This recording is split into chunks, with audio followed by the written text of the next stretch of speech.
LOA Your Today. video is doing well. Walt Thiessen and life coach Louis de Souza here. Today is Monday, February the 11th, 2019. It's 8 a.m. in New York, 5 a.m. in Los Angeles, 1 p.m. in London, Sydney, Australia is at 12 midnight. Wherever you are in the world, thank you for tuning in to yet another episode of LOA Today, your daily dose of happy. And Louis, I was looking at something that one of our listeners sent to Joel and I over the weekend. Paula had tuned into an episode that Joel and I did a few weeks back, and we gave her some help and so forth. And so I think this is kind of like a thank you. She sent me a video. It was actually more of an audio, but it was on YouTube, of a gentleman named John Earl Schoaf. Have you ever heard of him? Oh, yeah, Schoaf. Schoaf was Jim Rohn's mentor, Right. if I'm not mistaken. Exactly, yeah. And she was I was a big fan of Jim Rohn. she was emphasizing that this was an early law of attraction thing, and she found it to be very helpful. And it was very well laid out, I have to say. But what was interesting to me more than anything else, besides Jim Rohn, this guy was also a mentor to a couple of other famous people. One was Mary Kay Ashenfelter, who was the founder of Mary Kay Cosmetics. And let's see, who was the other one? Yeah. And the other one... And of course, Jim Rohn was a Herbalife distributor. He was an Herbalife distributor, and the business mentor for Herbalife. Exactly, yeah. And I'm trying to remember who the other person was. It was a famous person. Who was it? Oh, Zig Ziglar. Zig Ziglar was a student. Zig Ziglar as well. Yeah, yeah. So it's interesting to see that there's actually almost like a genealogy of law of attraction people, and who's been influenced by whom over time. But Schoaf is not somebody I'd paid any attention to. I was kind of peripherally aware of him. But I listened to the recording that Paula sent, and he was good. He was good. Good presenter. I'm curious to learn a little bit more about him just to see, does he have any other interesting insights to share? But I just wanted to thank Paula for sharing that, because that was a good share. I like that one. That was really good. So thank you, Paula. So how you doing, Louie? You have a good weekend yourself? Gone again. What's that? Your video's gone again. My video? Oh, no. Well, let's reset again. No worries. We can keep talking, but... yeah, good morning, LOA Today, guys. Lovely to have you listening and online. And we're going to have an exciting morning to wake everybody up after a fantastic weekend. How was your weekend, Walt? My weekend was very good, actually. We went to visit my wife's sister and niece and nephew and had a very nice time visiting them and enjoying ourselves and so forth. And it was good. It was good. It was really good. How about you? I had a busy one with the kids and all the rest of it. Your video is only half again, Walt. Yeah, I know. I'm messing around with it, trying to get that to work while you're talking. Oh, there we go. Perfect. Okay. Fantastic. Yeah. No, but basically a good weekend. Yeah, really, really good. I'm at the club at the moment. I've just finished yoga. That's why I've got a different environment here. Yeah, this is a little different, isn't it? Looks like a nice club, though. Oh, it's great. It's got loads of tennis courts and beautiful gym and 2 swimming pools, and they're just building a spa area where you've got waterfalls and plunge pools and special steam rooms and sauna rooms and all that. So really looking forward to adding that to the mix as well. Yeah. Really nice club. Very good. Yeah, it's fantastic. So I don't know if he's going to pop in, but one of my guys one of the sauna mates is here, and we just had yoga together, and he might pop in and say hi. Oh, that would be great. Yeah. I mean, you've been talking about your sauna friends for a long time now, and I began to wonder, were they like mythical creatures, or did they actually exist? So mythical creatures, yeah. It'd be nice to see one who's actually, really there. We'll see people saying he's probably gone to have a swim or sauna or something. Mm-hmm. Yep. After yoga. Yeah. So I just wanted to mention this before I forget, but not that I can forget because I'm really excited about it. Next week we're going to have Daisy Joplin, and you can look her up on Wikipedia. You can have a look at her YouTube videos. She plays violin very professionally, and she's coming on to explain to us how the law of attraction got her set up and successful. So no kidding. In her career and her business. So she's definitely booked in for next Monday. Outstanding. So I'm really keen to have a good chat with her. She's very much into the Abraham Hicks and has practiced that for many years now. It reminds And me of a often kind when of. I call her, she says, "Oh, I just have to pause my Abraham Hicks." Oh yes, there you go. Still listen, It still reminds me listening of avidly. something that gentleman Earl Shoath said on the video I was listening to this morning. He talked about how when you're trying to attract stuff, don't think about it in terms of how you're going to pay for it. Just think about the thing showing up. And so I love stories. Yeah, Anytime somebody talks about something that they aren't necessarily directly talking about earning money or whatever. Just this career came to them. It's just the thing that they really wanted to do just kind of showed up. That's actually a more fascinating thing to me. How does that happen? How cool is it that's going on? What was their particular route for getting there? How did it play out? That's the fun part. yeah, yeah. I mean, I so enjoy this one specific aspect of the law of attraction is, you know, one statement which explains it is fake it until you make it. A lot Yep. of people don't like that very much, but it is exactly as it is. The other one is imagine it so clearly and enjoy it so much without actually having it and then not needing it, and then it'll manifest. Hmm. And there's so many ways of doing it. It's just leaving the past behind and focusing where you want to go because your thoughts create your reality. So you've got to think of where you want to go, not where you are. Because most of us want a little bit something different than what we have at the moment. Hmm. This is true. Just Yeah. a little bit. Well, you mentioned fake it till you make it. That the thing I always think about and that's a really great phrase. I love that one. But it does have sort of a side part of it to kind of be aware of. The reason some people have that downer, of course, about fake it till you make it is if you're faking it and you're in a position of not feeling good, you're that position of lack and you're focusing on that. Well, faking till you make it while you're focusing on lack isn't going to do you a whole lot of good. You have to fake it till you make it with the idea Absolutely. of getting yourself into the good feeling place, and that's when it actually pays off.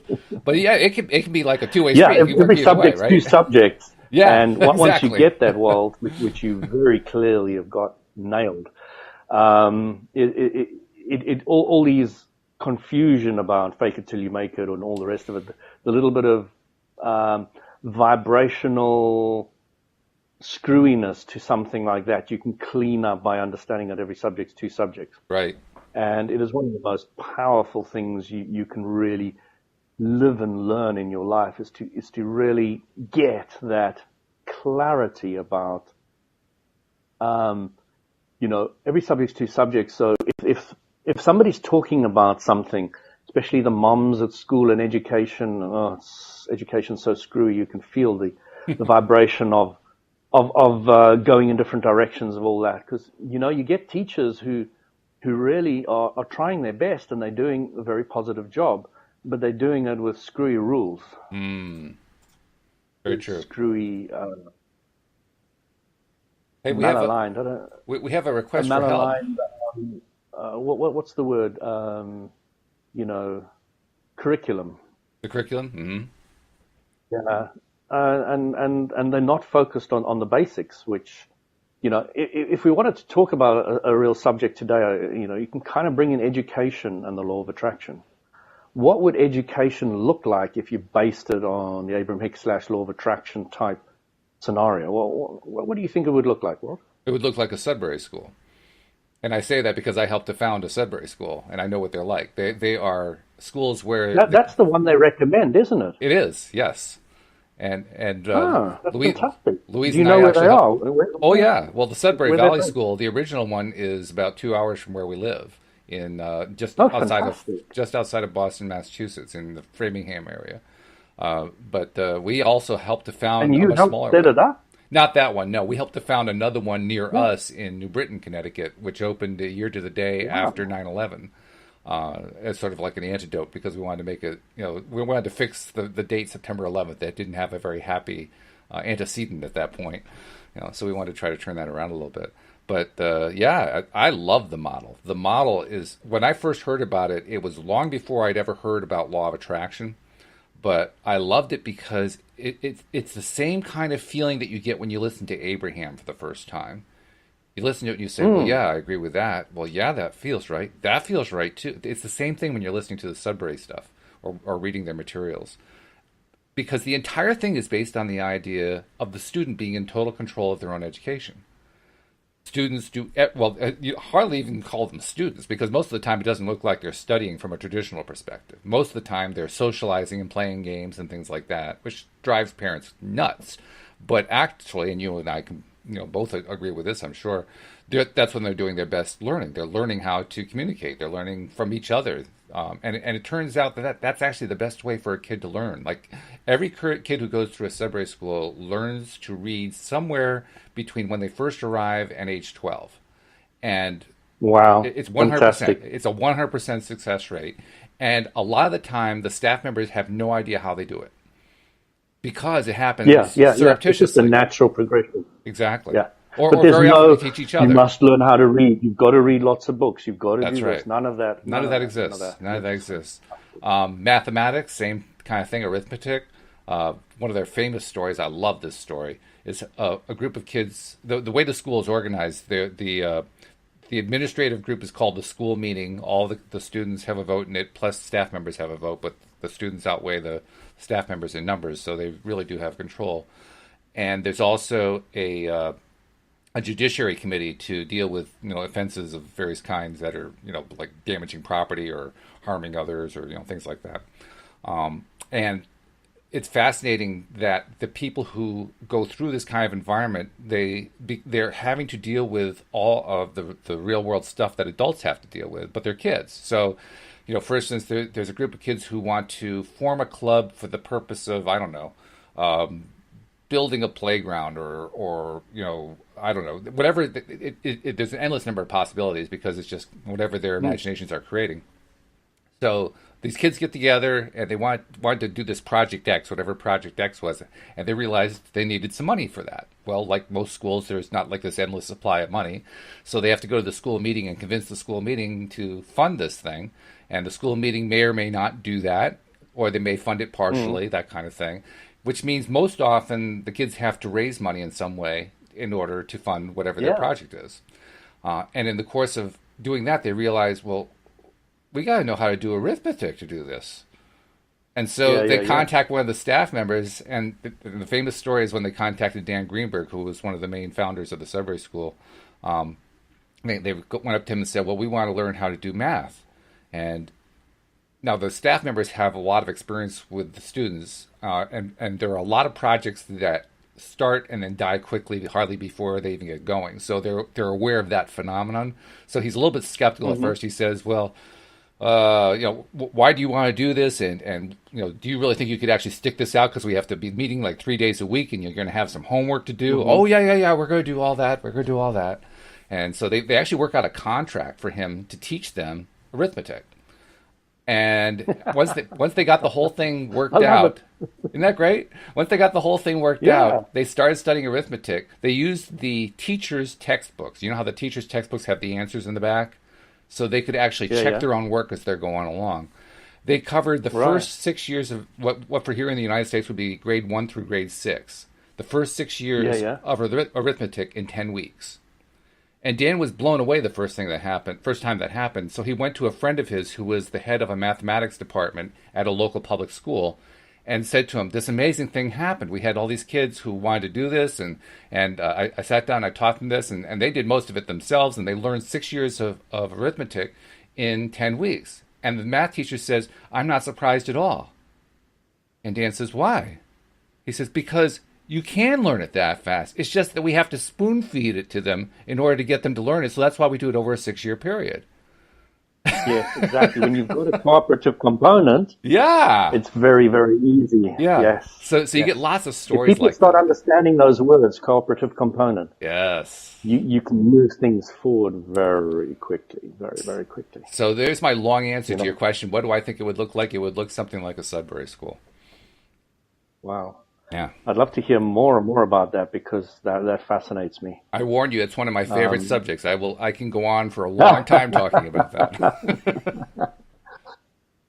Yeah, no, I'm Before we keen go too to much further, try though, implement as much of that as possible with Well, sure. with my children. All right, yeah, we'll talk about that. But Shireen had posted a question a while back, and I want to make sure we get to her question because she's Sure. apparently feeling some pretty bad pain. She says, my depression and anxiety are getting the best of me. Help. And please, how do I beat anxiety? To answer that, I'd like a little more specifics. Okay. So, Shireen, if you can tell us a little bit more about the details. I will tell you in general, Shireen. First, thank you for asking the question. Second, more details will help. And then third, how do you beat anxiety? The most obvious answer in the world, you change the subject. Hmm. Because when you're anxious, you're focusing on all the things that you don't like, right? You're focusing So the basic on what doesn't feel question, good.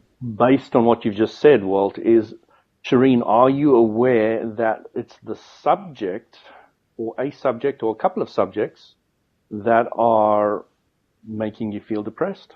That your focus on those subjects are making you feel depressed. Are you aware of that? You know, Right. is there clarity that if you're focusing on your dog, which you love, your vibration changes? Can you feel that? Can you really get into the place of understanding that when you change a subject to a subject of something that you love and like, that you change your vibration? That concept is not necessarily that clear to a lot of people, that the subject they're looking at the moment is the one that's making them feel depressed.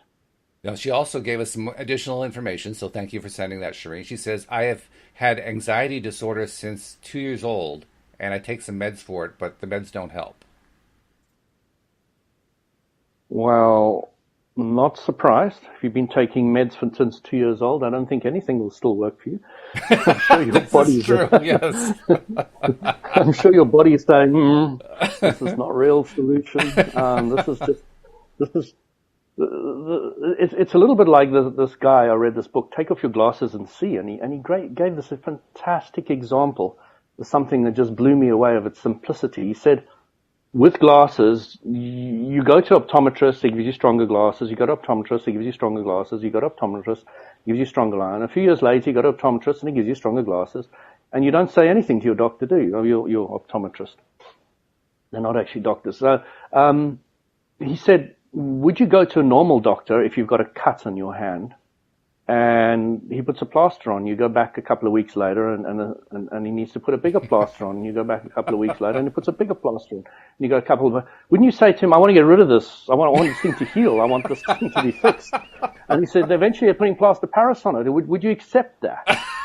No, but why do you accept that with your glasses? Why? Why?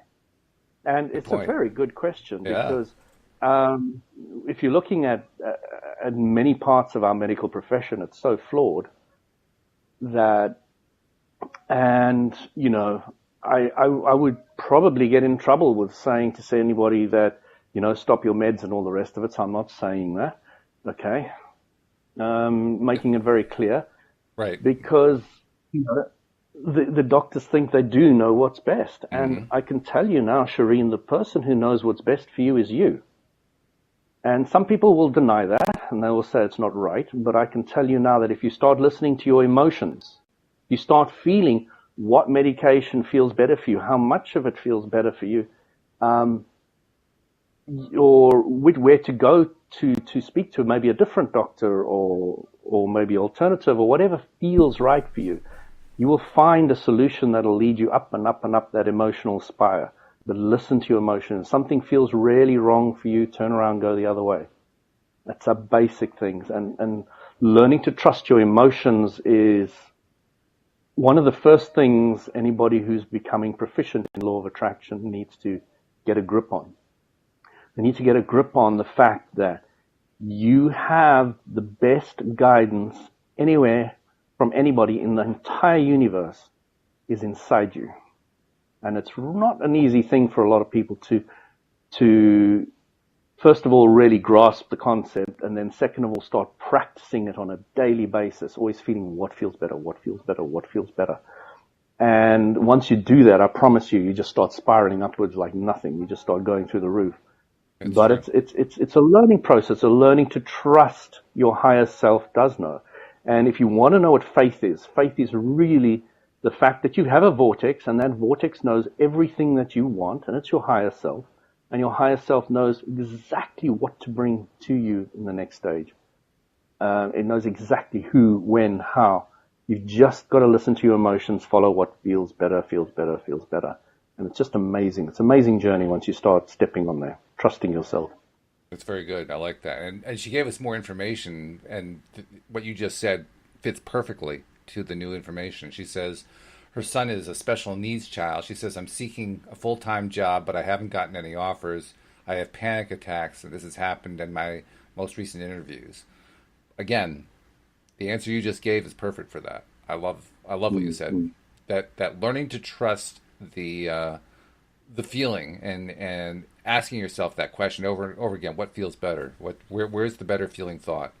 Where am I going? That actually, Exactly. deep down, I can just tell that over there seems it doesn't have to be a lot better either. Just a little bit better. Mm. Just a little bit Exactly. better. Exactly.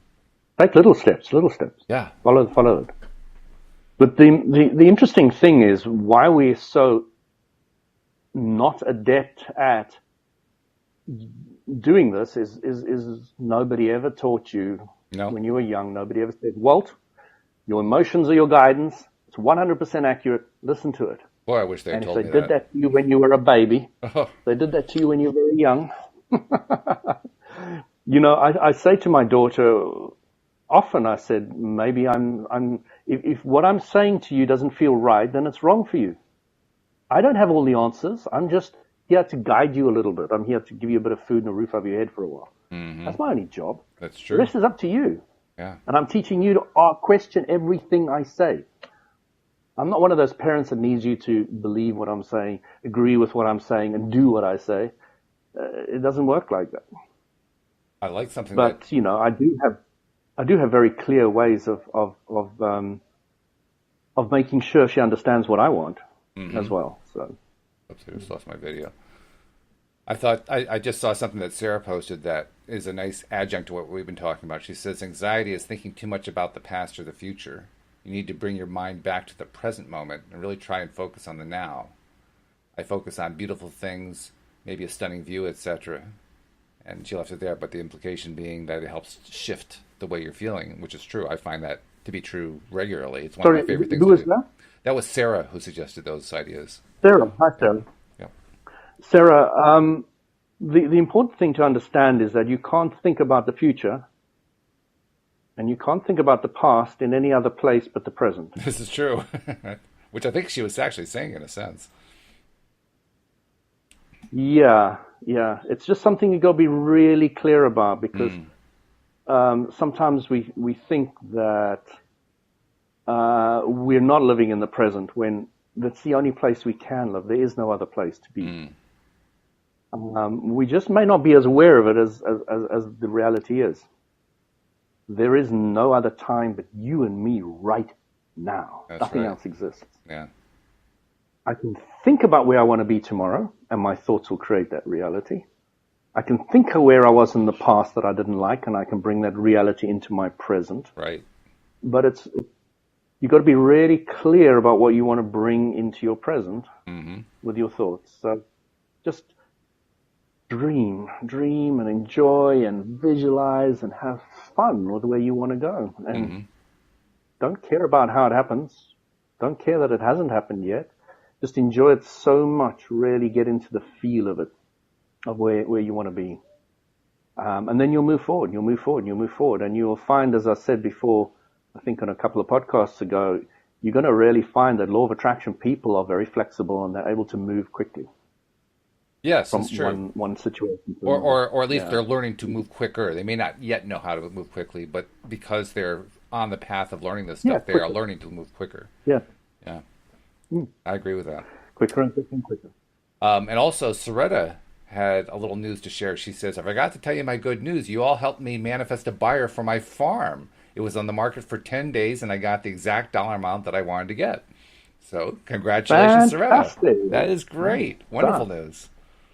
I love hearing stories like that. So Yeah. I'd love to hear your method of visualization. What did you do? Did you do anything? Ooh, good Or did you question. just put out a short thought saying, yeah, I want it sold? I'll look for an answer. She hasn't typed anything yet. And Yeah, also, yeah. I wanted to go back to Shireen for a minute. Shireen, I don't know if you feel like we've answered your question sufficiently. If you feel like you need more information, please, type in more, and we'll be glad to address it more for you. Because when you're in that kind of really bad place like that, it's rough. It's a rough place to be, and it's rough. sometimes it's rough to just think. It's rough to just focus because you're so consumed with that negative vortex you're in. So obviously you're the one who has to make the change. Obviously you're the one who has to shift your thought process. But if we've not explained it in a way that's going to be most helpful to you, please let us know. We'll be glad to try to make it a little bit more clear for you. So one of the things I find a lot of law of attraction people do, Walt, yeah, and it is hit people down, but you're negative, so just get positive, okay? And it is really demeaning. I see it many times on the group where somebody's feeling depressed, they've got a problem with this, and they'll say, well, you're negative, of course it's not going to work. And it's not a very helpful way of presenting it. Yeah, that's true. Because if you're in a place where you can't really accept easily that big shift, it's because you're in a place where you can't really accept the big shift. Whoops, I think we just lost Louis. Hopefully he'll be back shortly. But when you're in that place where that big shift is too big, you can't see the other side. You can't see the other end of it. So that's why there's such a great benefit in doing the little tiny small steps. Oh, there he is. He's back again. Hello there. Yeah. Little network issue here. Yeah, well, that does happen. But I started to finish your answer, but why don't you go ahead and give your answer the way you were going to do it? I got a bit thrown by the whole network reconnecting. What was I saying? I know how that is. Yeah. What was I talking about? You were talking about people who say just turn positive. Yeah. So telling somebody who's focusedly negative to go focusedly positive, the gap is just too big. Mm-hmm. Too big. Yeah. So this is something I understood about one of our other listeners, and I was chatting to her, and I found out that even though they've listened to us many, many times, they do not understand the emotional guidance scale. Mm. All right. That's worth talking about. The emotional guidance scale is so important. If you want to know where you are, you look at the scale, you see where you are generally, and you try and move to the next one. If you are depressed, you're looking to go to revenge. And now, it sounds terrible, but it's the way it works. The amount of relief and release you're going to get to go from depressed to revenge is huge. It's absolutely massive, and it mustn't be underestimated. We're not saying stay at revenge. We're saying move up to rage, and from rage move to frustration, and frustration move to anger, and from anger move to I don't care, and from I don't care move to hope, and from hope expectation. So, it's really important for you to just to look where you are on the emotional scale and just go that little bit further. And that's what I love about the Abraham Hicks guys, because as soon as they get somebody on the stand, they can see clearly, which I can't often. I kind of have to feel it through where somebody's at, and then just try to take them, and they take them to the next level, which I've never seen them fail at doing. Mm. I've never seen them fail at taking anybody they get there. And of course they choose them based on the fact that they're able to shift, to go that little bit higher. They say that quite clearly. We look in the audience and we see who's got a clear enough question and is able to move vibrationally into the answer. Mm-hmm. Mm-hmm. Okay, so it's fantastic when you've got that ability. Oh, yeah. Because if I take somebody who's depressed and I tell them to go get happy, it's no good to them. It's like you just want to kill them. If I was depressed and somebody said just get happy, I was like, yeah, well, beep, beep, beep, beep. You'd have to edit out everything I was going to say. Right. Yep. Mm-hmm. I also want to emphasize, too, when we talk about move up into revenge, we don't mean to actually act on the revenge. We want you to be in the feeling place of it. We don't want to actually go out and take revenge on somebody. That's not usually the best thing to do. But being in the feeling place so that you can move up to the next step and the next step and the next step, that's the real idea there. Or if you're moving up into anger, you move up to anger for the purpose of expressing the anger and getting it out. You don't want it, turning around inside of you. You want to get it out so that you can let go and say, oh boy, am I glad that that's gone. So you can move up to whatever the next level is up. And I have to say there are some times when it's useful for me to think in terms of the emotional guidance scale, and sometimes not.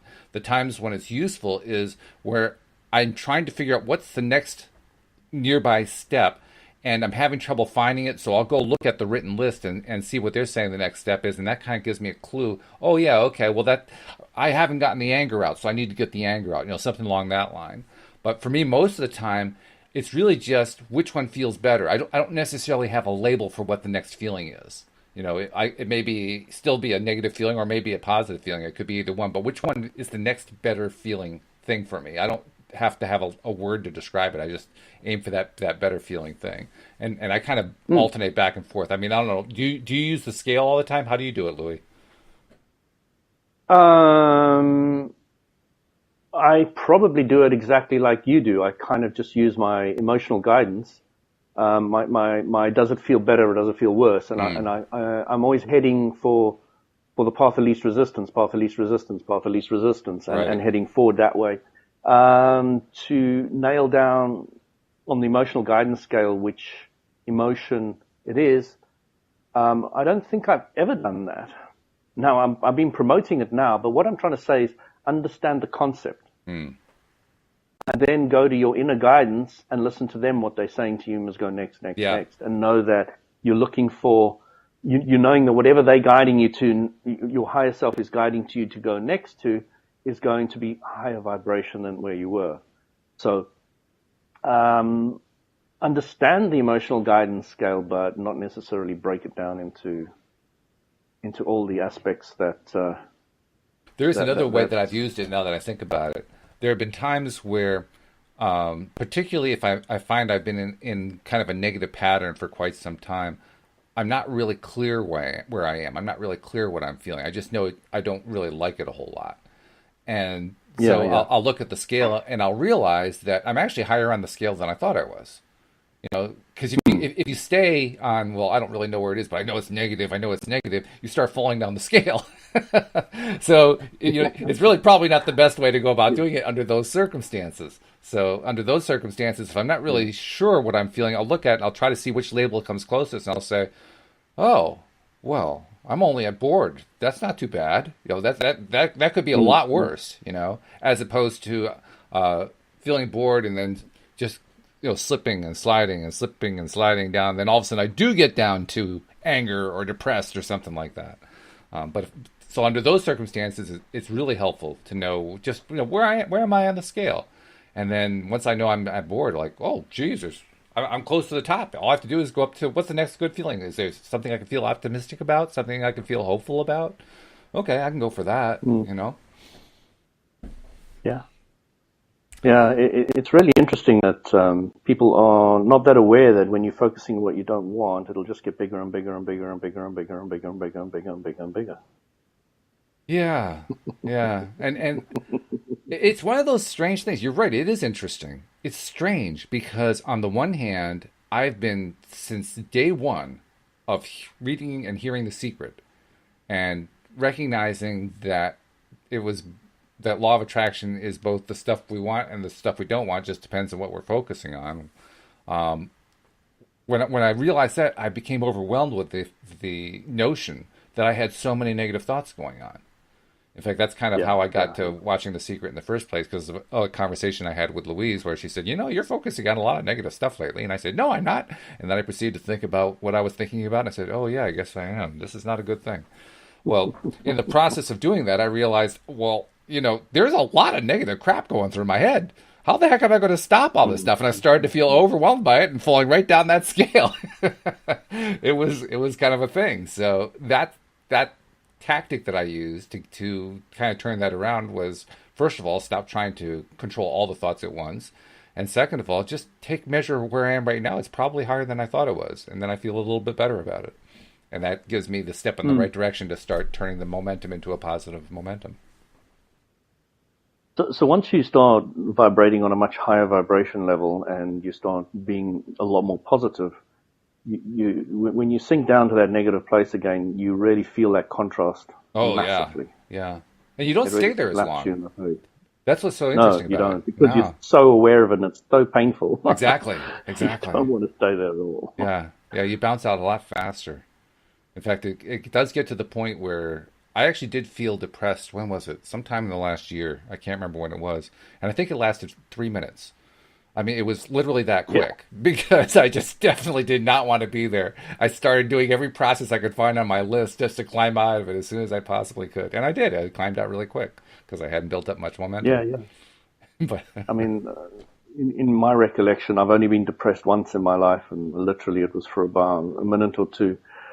Simply, the first thing that happened to me is I realized I was I was wallowing in my own self pity, mm, and that came to me extremely clearly. And after that, I was like, no ways am I going to stay wallowing in my self pity. So I just ripped myself out. But this was long before I knew all this stuff. mm. Hey, Suraj has an interesting question for us. He says, for Hey, both of right. us, what part of your morning ritual is non-negotiable? What part of your morning ritual is non-negotiable? Siraj, I would have no part of my morning that'll have any of that kind of connotation. I wake up, I look for the better feeling place, and I move forward. That's about the only part that's non-negotiable, really. Just do that. I wouldn't look at it as non-negotiable, just focusing on what you want, focusing on what you want, focusing on what I you want, moving suppose. forward, forward, Yeah. forward, forward. Yeah. But you're probably right if you wanted to use a negative non-negotiable. Hmm. I would say, yeah, just keep on high vibration before you go to sleep, high vibration when you wake up. Try and maintain it for as long as you can before somebody knocks you out of the ballpark, and then try to get back as quick as possible. I don't think of it as non-negotiable, but there are a couple things that I do each morning that I do in order to feel good. And do I do them every single morning? No. So clearly they must be negotiable. But I do them most mornings. Like I start off almost every morning with my mirror exercises because it's a nice way to get Mm. myself into a higher flying place, a better feeling place pretty quickly. Um, so I don't think I'd call that non-negotiable, but I would call it habitual or nearly Hmm. habitual, and not something that I like to miss. But I don't really think about it. You're right. It is a very negative way to express it, non-negotiable. It sounds like, oh, God, I got to grasp onto this thing and You've hang got on to to it for do dear it. life. Oh, it's not that at all. It's more like, oh, wow, I get to feel good for a moment here. Hey, let's do this. But Walt, I don't wake up any morning not feeling good. So Oh, I do. there's I the, still do. I don't feel I need to get myself into or focus in changing that vibration. It's not there. So I wake up totally excited about what's going to happen and where I'm going to go. So, I'm experiencing that a lot but more, that feeling I good. can't say it was always like that. Definitely not. Yeah, yeah. And But LOA has that's definitely been a major part of it. well, that's the good thing. That's the good news. The more that we focus on that good stuff, the more good mornings that we have. I mean, we that's the common phrase, right? Good morning. But when you focus on feeling good, they really are all good mornings, or they become more and more like Mm, good mornings. absolutely, that's exactly how it works. So, um, it might sound depressing to somebody who's depressed that you're always Yes. waking up very happy, but it's just the way it is. Different people spin on different discs at different times, and there's nothing wrong about that. You must know that you're perfect wherever you're at. And when you start appreciating all the things that Oh, are I going just did right it for you, again. wherever you're at, then, you can really work to where you want to go. The only thing that doesn't work is when I keep hitting the wrong button on the wrong keyboard and knocking my video out. But other than that, it's Oh, fine. well, it's your fault. It's your No, it's not fault. It's just I just hit a different key to get to the different place. That's all it is. Fault has nothing to do with it. You're getting to know what you don't want, so you have a better idea what you do want. I do that really well, I have to say. I'm an expert at knowing what I don't want. Don't rule. Oh, Siraj says that's what we see in the movie The Silent Flute when David Carradine plays four separate roles as the blind man, the monkey man, Death, and Changsha. Wow, he really did watch that movie closely. I guess he did. Yeah. Well done, well done. So, a phenomenal movie, but again, don't forget that the new LOA teachings is on a completely different level to those old ones, and it's important to understand the difference between some of the good old teachings and some of the better teachings now. Mm. Well, There is a significant clarity that is coming with the new stuff. there is clarity that's coming. There's also, I don't know how to describe it. Some people call this Akashic records and things like that. But I know exactly what that is. Yeah. there's like a shared DNA. There's a shared signal. The fact that we're part of source energy. I'm not sure exactly what it is, but along those lines where some kind of advance takes place, like Abraham coming along and teaching law of attraction in a more clear way than has ever been done before, and it starts to seep in everywhere, even when people aren't aware of it. It's just kind of seeping in. Yeah. And I think that's one of the main reasons why, when those of us were exposed to Abraham teachings for the first time, we instantly say, yes, that fits, I can feel it. That just fits what I already knew deep down inside. Why didn't I know that? But I did know that. Why didn't I know that? But I did know that. It's just, it just keeps coming and coming and coming and feeling good. And all of a sudden, wow, there it is. And it's because of that. I think it's because of that connection. It's because of that. I don't know what to call it. It's the connection to source energy. And I see we just lost Louis, but it's that connect. Oh, there he is. He's back again. But it's just that connection to source energy where we just get. It's like we're getting the advance notice. It's like we're the tipster in residence who's getting the advance tip on who's going to win the horse race, but we don't even realize we're getting the tip. That's the way I think of that source energy connection. So, I don't know. I'm kind of ranting a little bit here, Louis.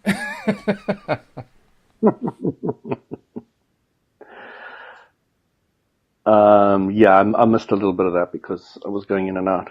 But the, those records you were talking about are supposedly a place where everything that'll ever be is stored. Mm. So all inventions, all ideas, all concepts, all teachings, etc. So tapping into that is, it can be quite useful. They say most of the inventions of Einstein and all the rest of it came out of all that kind of place. Basically it's your source energy. So when you tap into what knows everything that's best for you, then you can move forward quickly and easily. Hey, I want to ask you something about that, because that's very similar to the teachings of Neville Goddard, and it's the one teaching of Neville's that I have the most trouble with, because he teaches that all creation is already completed, and that what we are doing as what we would call deliberate creators, he doesn't call it that, is we're tapping into that stuff that's already been created and saying, yes, I'd like that, no, I don't want that, and so on and so forth. Very similar to what you just described. And from my perspective, that doesn't actually make sense. The reason it doesn't make sense is all of creation is infinite. It is an infinite amount of creation, and you can never reach the end of infinity. So it actually doesn't make any sense to say it's all been done, because you never actually get to the end of it. I'm curious, what do you think about that? Oh, it's the age-old debate that nobody can really get to the bottom of in the contrasting universe. Yeah. I think in the non-physical, it's not really a problem to comprehend the vast Not really, complexity. No. But that, again, is an assumption. It's true. It really is a tricky one. It's a tricky one, and it's great to have these kind of questions. You need to have the endless question of life, the universe, and everything. I mean, I like the best answer ever is 42, but... Yeah, that's right. Douglas Adams. Gotta love him. Well, actually, that was one of the reasons why I liked Abraham Hicks, because Abraham Hicks called us deliberate creators. And to me, that phrase implies that creation isn't done yet, which makes a lot of sense to me.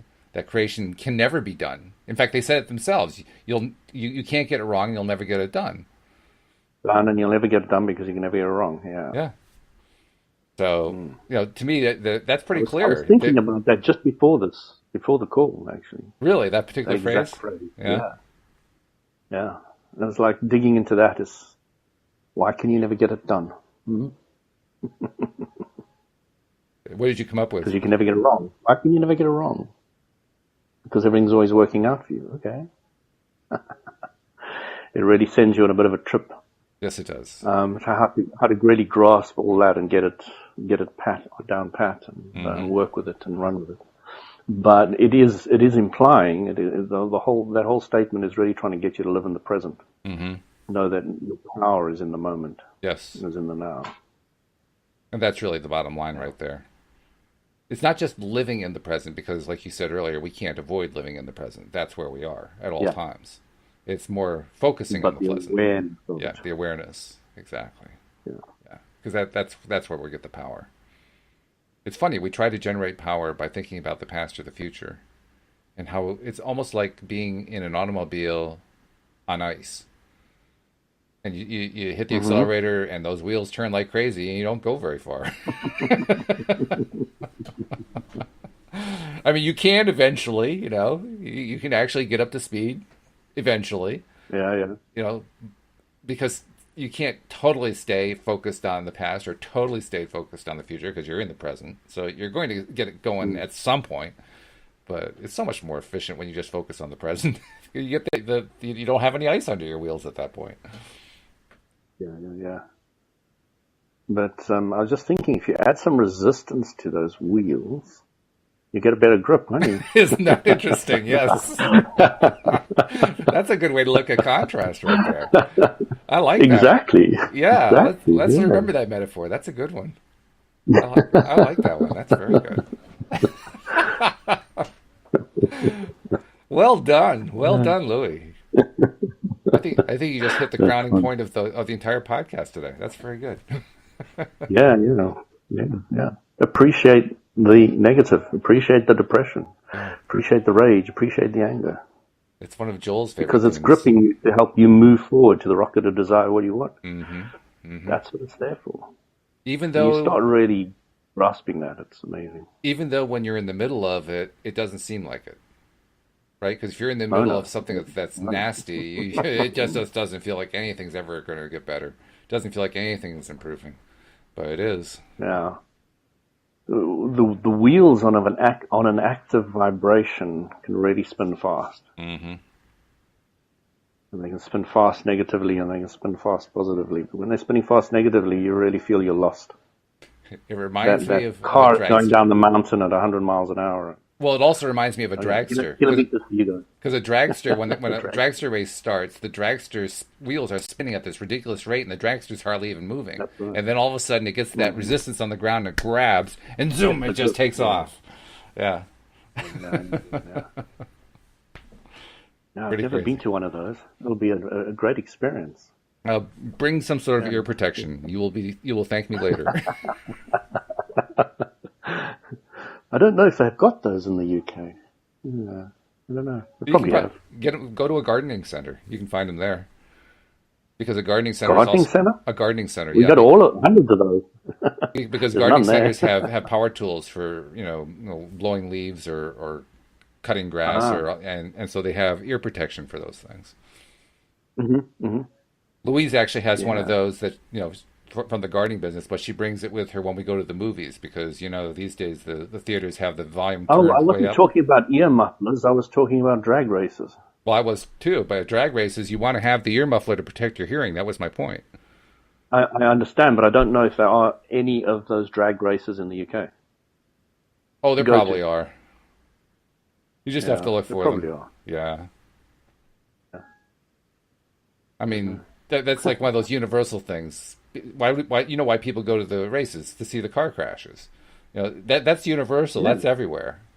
So yeah. it's going to be the same thing. Monster trucks. Do you It's have any monster why trucks we there? The trucks with the big monster wheels. truck. Again, I've never been in that kind of circle. I've seen a dirt track with some old cars running around bumping each other, Demolition round Derby. and round. Yeah.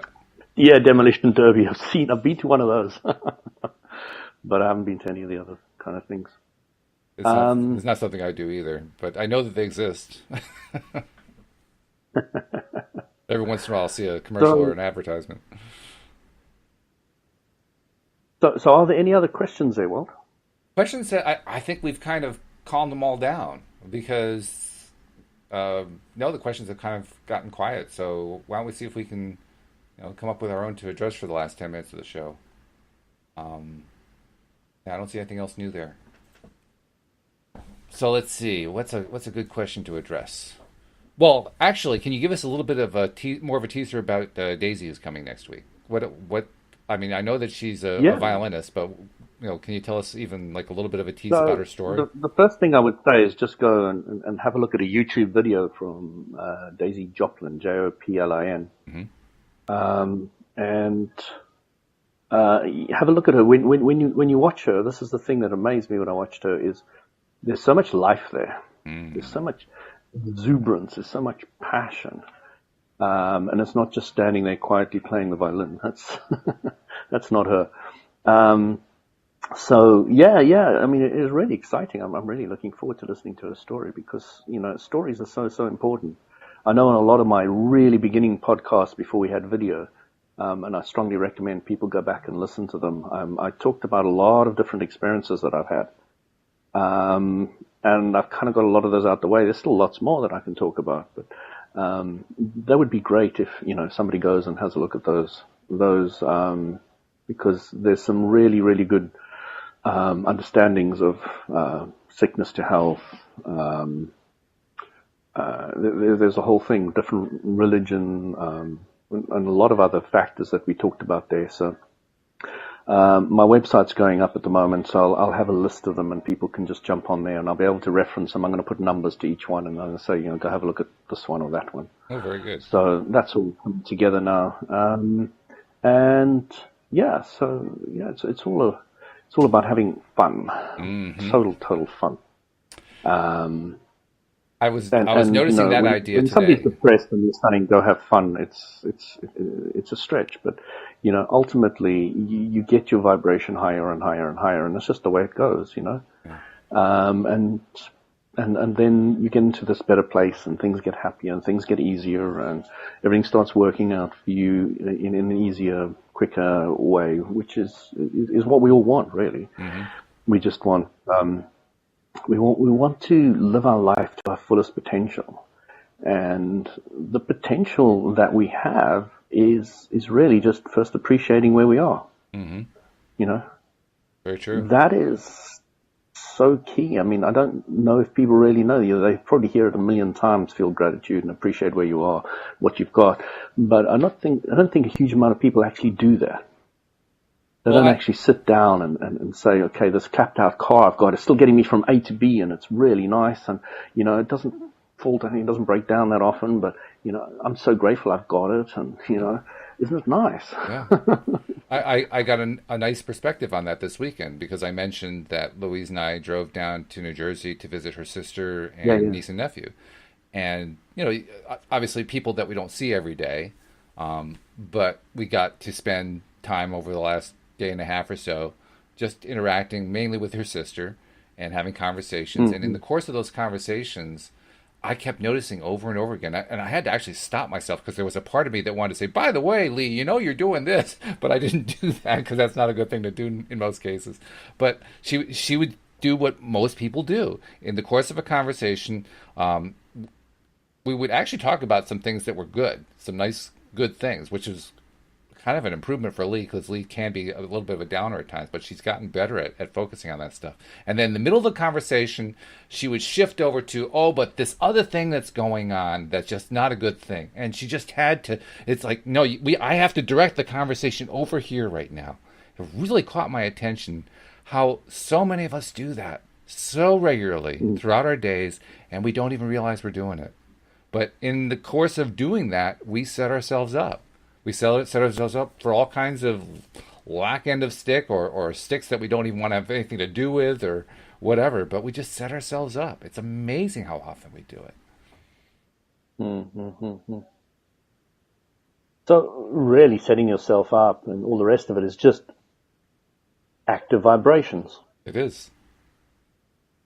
And the thing that I find people seem to struggle with is boiling down the law of attraction to philosophy, to simple concepts of the way it is. Because if you break everything down to a vibration, to a thought that you've thought often, then it takes away the stigma of whatever it is. Mm. It allows you to understand that you created it. It allows you to understand that you can focus on another subject. It allows so many things, and you can solve every different type of problem in your life. Right. So think more in terms of philosophy rather than specifics. And you will be growing spiritually is the old language I would use. You will be raising your vibration is probably the new language I would use. But That's interesting you should say you that. get the drift. You get the I drift. do, yeah. I'm asking myself, is that the way that I I approach stuff, the way that I do things? Because I was always very You think interested more in in terms of philosophy. philosophy? Is that what you're asking? I'm asking myself about that because I always had a Yeah. strong Okay. interest in philosophy. I mean, I had an informal minor in philosophy because my school didn't have Yeah. minors.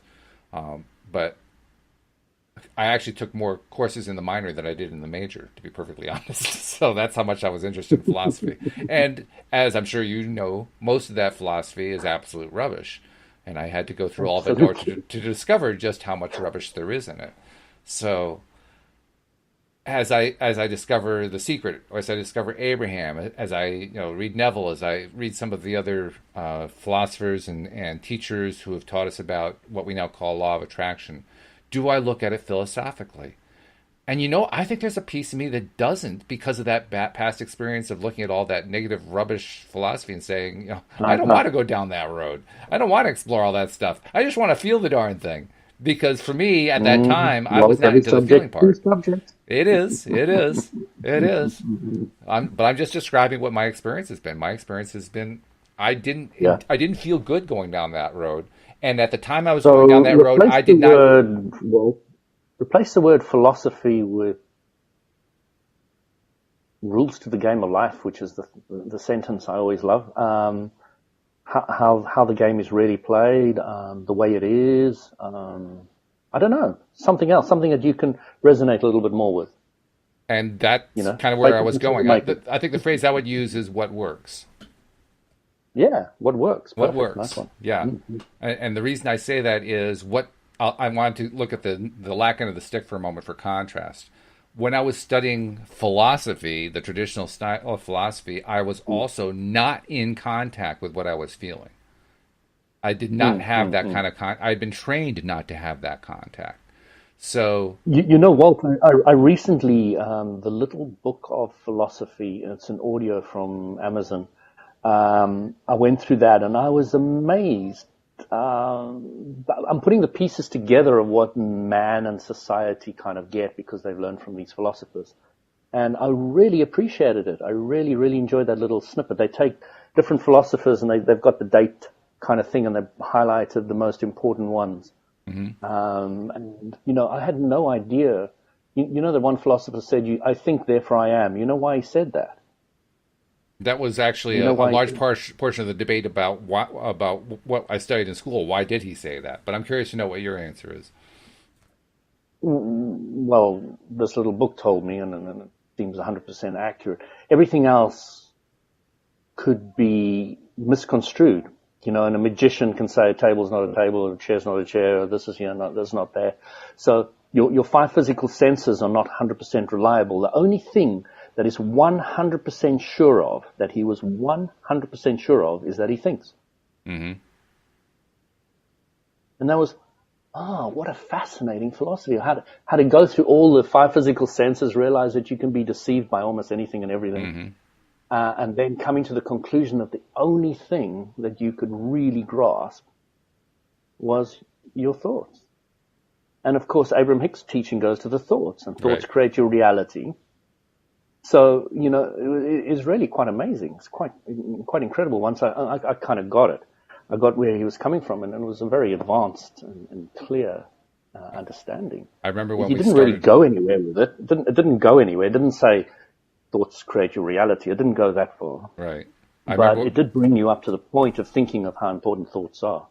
We Right. only got 1 minute left, and I really need to leave on time. So Okay. I don't know if you want to get in your little bits there, I'll just give but my last I've bit. really enjoyed this. I'll just give my one last bit because A it little was bit. Descartes who wrote "I think therefore I am," and I remember one of the rabbit holes we went down was maybe it should be "I am therefore I think." The idea being that everything starts with who I am, and that is where the consciousness starts, and that's where the thought process starts. But Yeah, ultimately, yeah, what it really comes down to is doing the thinking. It's doing that's where you're conscious when you're doing the actual thought process. So I think that's where the value of the Descartes statement is. is in the fact that Yeah. we think. I agree with that.